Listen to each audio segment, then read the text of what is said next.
Kennedy, and this is my presentation on student debt, credit cards, and credit scores.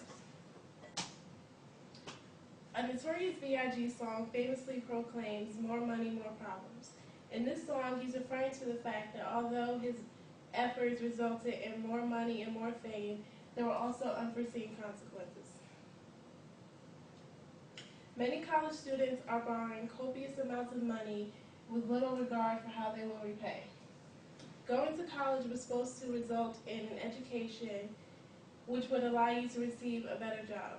However, college is now resulting in massive amounts of student debt and student loan.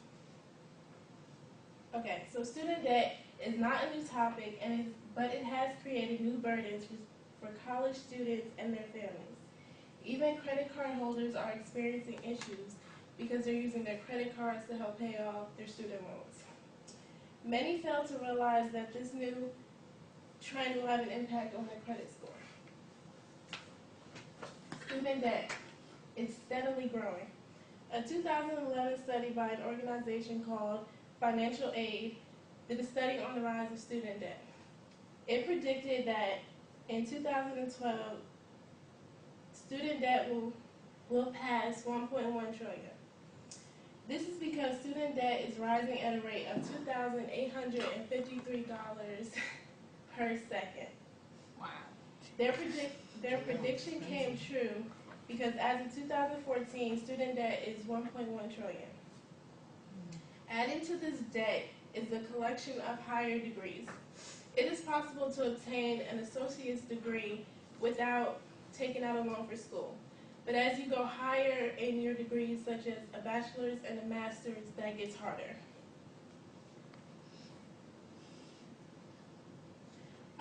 The average student is not able to obtain a bachelor's degree without some form of a loan, and doing this will create student debt.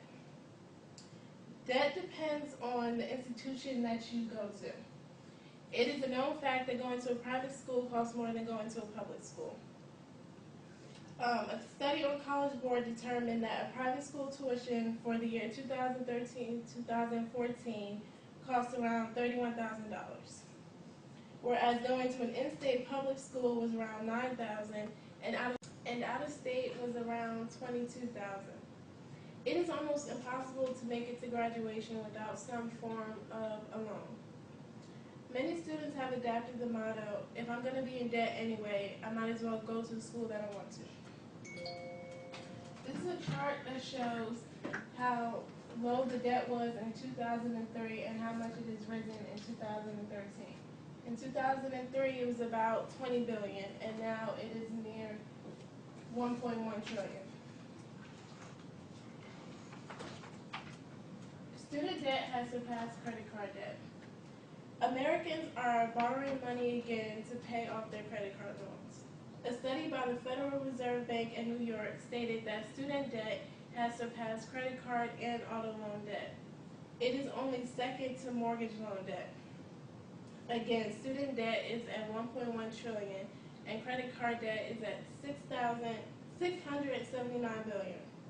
Although credit card debt has decreased, it may soon increase again because people are using their credit cards to pay off their student loans.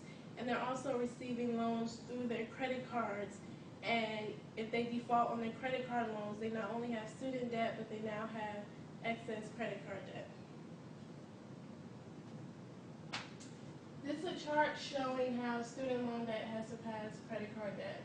Credit card debt is at 39%, student loan debt is at 40%, and vehicle debt is at 32%. The definition of a credit score. According to Investopedia.com, your credit score is the number assigned to a person indicating their capacity to repay a loan. Basically, banks, investors, and loan agents determine your past history and see how you've handled money and determine if they want to trust you with their money. Credit Karma says that a good credit score is 720 or above, where a bad credit score is between 300 and 620. It would seem plausible to assume that loans will be given to people with established credit and that are low risk to the company.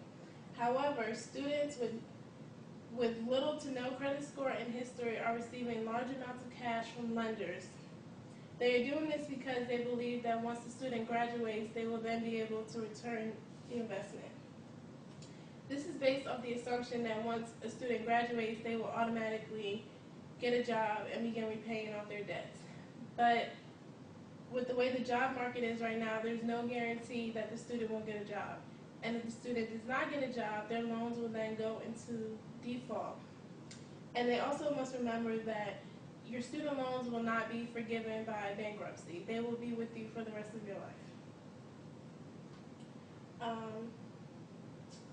These lenders are potentially damaging students' credit scores and their future ability to purchase.